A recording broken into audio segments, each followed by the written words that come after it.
it's Miss Pope, and we're back for season 2 of Chip Kids. This time, we're taking this show on the road. New places, new faces, and tons of great experiments to do. Today, we are visiting Vine Middle School, right in the heart of Knoxville, Tennessee.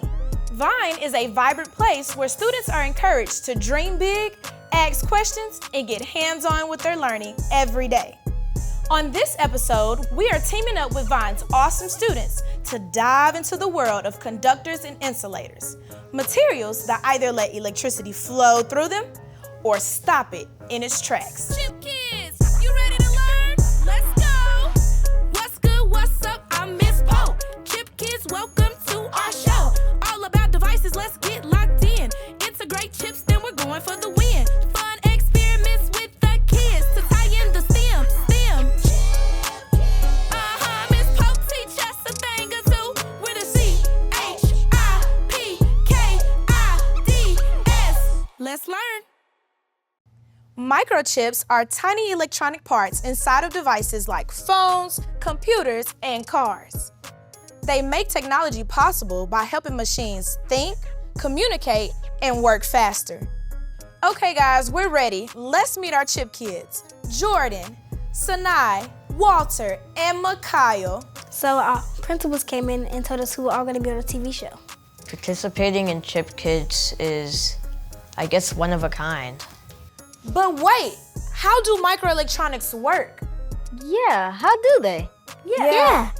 Break it down for him, AP. Electricity is the flow of electrons along a path. Electrons are a part of an atom, and when atoms form a solid, millions of electrons interact, forming energy bands. For a material to conduct electricity, the electrons must be able to jump from lower energy states to higher ones. The spacing of these energy levels and how they are filled with electrons determines if the material is a conductor, an insulator, or a semiconductor. For a conductor, like metal, there's no gap at all between the energy levels, so electrons can move to higher bands easily. In the case of an insulator, like glass, there's a huge gap between the lower and higher energy levels, and it's harder for electrons to jump between them, so energy can't flow. Semiconductors are in the middle. It can act like metal or glass. When we add energy, like heat, it's easier for electrons to make the jump and help electricity flow. Microchips are mostly made from silicon, which comes from sand. Silicon is a semiconductor which allows heat or electricity to pass through it. Items that allow electricity to pass through them are called conductors, while those that don't are called insulators. I heard of a conductor before, but I never heard of an insulator. On the tables, we have a variety of items. The selection of items you see may be insulators or conductors. So, Chip Kids, let's talk about it. Which items on your table do you think are insulators and which do you think are conductors? I think the silicon disc is an insulator and I think the pencil is a conductor. I think that the glass bottle is a conductor and a toenail clipper is an insulator. I think the chalk is an insulator and the slinky is a conductor. I chose a chalk and a slinky. I just think that from my childhood, because we used chalk when I was in kindergarten and slinky when I was like a little kid. So yeah, I picked those. I think the screw and bolt is a conductor, while the banana is an insulator. Oh, the banana, my best friend. To demonstrate, we have a battery, alligator clips, and a light bulb. We will use these to test to see if your item is an insulator or a conductor. Now, each team will take turns playing rock, paper, scissors to see who gets first pick. Are you guys ready? Good luck.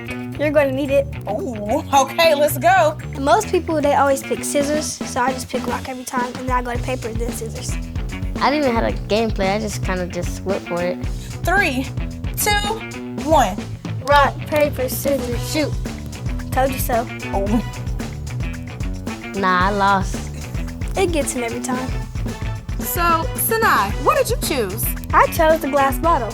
How about we place this on the table and use the alligator clips to see if it's an insulator or a conductor? I was not feeling confident about the glass bottle.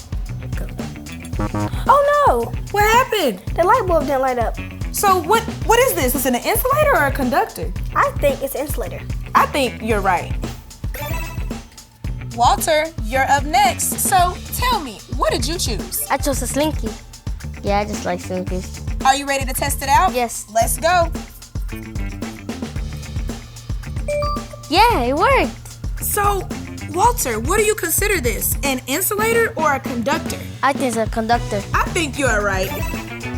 All right, round 2. Are you guys ready? Yeah, Okay. I'm gonna win. No, you're not.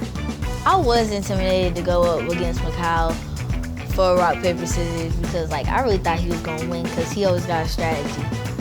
I had no faith in myself. Ooh, hold on, we got some competition. All right, 3, 2, 1. Rock, paper, scissors, shoot. Oh man, I won! All right, guys, Mikhail for the win this round. All right, Mikhail, can you tell us what you chose? I chose the banana. The banana, the banana, the banana. I'm still thinking about the banana dance, because who can dance with a banana like that? All right, let's test it out. It doesn't light up. Why not? It's an insulator. I'm sorry, buddy. Jordan, you're up next. Can you tell us what you chose? I chose a silicon wafer. Are you ready to test it out? Yeah. Let's see. The moment of truth. It didn't work. What? So what do you think this is? Since it didn't work, does that mean it's an insulator? Let's find out. Did you find it weird that most of the metals conduct electricity, but the silicon wafer did not? Based on our tests, you might think that this is an insulator. But let's see what happens when we add a little heat to the equation. The wafer is an insulator at room temperature, but once we add in the heat, it becomes a conductor very quickly. This means we can consider it a semiconductor, which are extremely useful for creating microchips. It's working. Do you guys see the light? Yes. Yeah. The heat made it work. Now, let's put these materials to the test. Who's an insulator and who's just playing the role of an imposter? Too much? I was really nervous about the fire at first, but then something just came over me and I couldn't stop. I just kept going and going and going. You ready? Yes, I'm scared. What about you? a little. Okay, let's try. It's both kind of like the fire a little too much. It's not working, Walter. You ready? Yeah. No, I don't play with fire at home. That's dangerous. You think it's gonna catch on fire? Yes. You do? You scared? Yes. Let's try.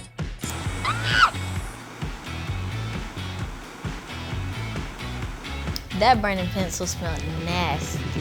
It smelled like something burning in the kitchen and campfire wood combined. You think the banana's gonna survive? I hope so. When they brought the fire out, I felt pretty nervous, but at the same time, it felt pretty cool. Do you wanna say your final goodbyes? Goodbye, banana, my friend. When I saw the banana burning, it felt saddening. I was very disappointed. My friend gone. R.I.P. banana. Good old fried banana. You nervous? Like really nervous? Let me guess. Then we set it on fire. Count me down. 1, 2, 3. Here we go. Most insulators, like glass, can't handle the heat. It would break or melt before it ever helped electricity move. But semiconductors are like the secret agents of science. They only need a little energy to get the job done. Hey guys, so what other ways could we add energy to make them work? Lightning? Maybe wind. The sun? What about water? You know what? I love those ideas. One thing that we might not have thought of is electric fields. Computers can use these electric fields to influence semiconductors rapidly, allowing them to change whether they are insulating or conducting. Without semiconductors, we would have no smartphones, no Wi-Fi, and no video games. Crazy, right? Yeah. I need my Wi-Fi. What? And I need my video games. Oh no! These tiny tech heroes are the building blocks behind circuits and switches that keeps everything running. So, why is this important? Because without them, all of your favorite things would power down. Thank you, Tiny Tech Heroes. Okay, Chip Kids, let's kick it over to our expert. What's up, guys? I am at Vine Middle with Dr. Navarre. Dr. Navarre, can you tell us your role here? Hi, Aaliyah. Yes, I am the culture principal here at Vine Middle School, and I currently oversee the 6th grade students. I work with our related arts department and conduct, just so much. So much. It sounds like a really big role. It is, but I love it. Girl, kudos to you, honey. Now, how do you guys here at Vine Middle prepare your kids for future career paths? So we have lots of options. We are currently a STEAM school, which is science, technology, engineering, arts, and math. And so we allow our students to explore all of those pathways. But once they get into 8th grade, they really go into which pathway they want to do. Because what we have in Knox County schools, we have what is called our career magnet academies. And so when they go there, they are actually able to choose a career path, whether it is science, technology, nursing, they want to be a doctor, they want to be a welder. And so what they do is they go into those academies and they actually take classes to prepare them for that field when they graduate. So does that mean it counts for college courses for them? Yes, it actually does count for college courses for them. It gives them kind of the upper hand, and so it helps them explore their career paths, and they're ready when they go to college. And this all starts in 8th grade. All starts in 8th grade. This is amazing. It really is. So, as the cultural principal, how does STEAM encourage students to try new things even outside of school? So they are able to explore different paths. So, for example, we have the arts in there. So we just put on a Lion King Jr. show. And some kids that you would never think, like, oh, they can sing, they perform, you go and see them, and it gives them that encouragement, and they just feel brave, and they go show things that they would never have done before. Are these performances here? They're here at our school. And some of the things that they do is amazing. It's Broadway worthy. Wow, that is amazing. Yeah, and then we have those students that are really into technology. They go into the after-school programs, and they're learning robotics and those type of things. They're learning about how to put computers together and all the things that they don't get during the school day. And so it really pushes them to step outside the box and try something new.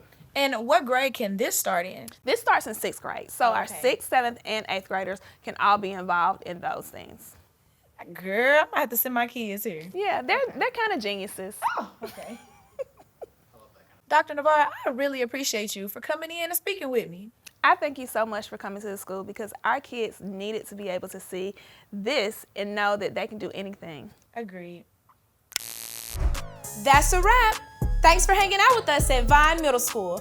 Tune in next time for more big ideas and adventures with Chip Kids. Bye!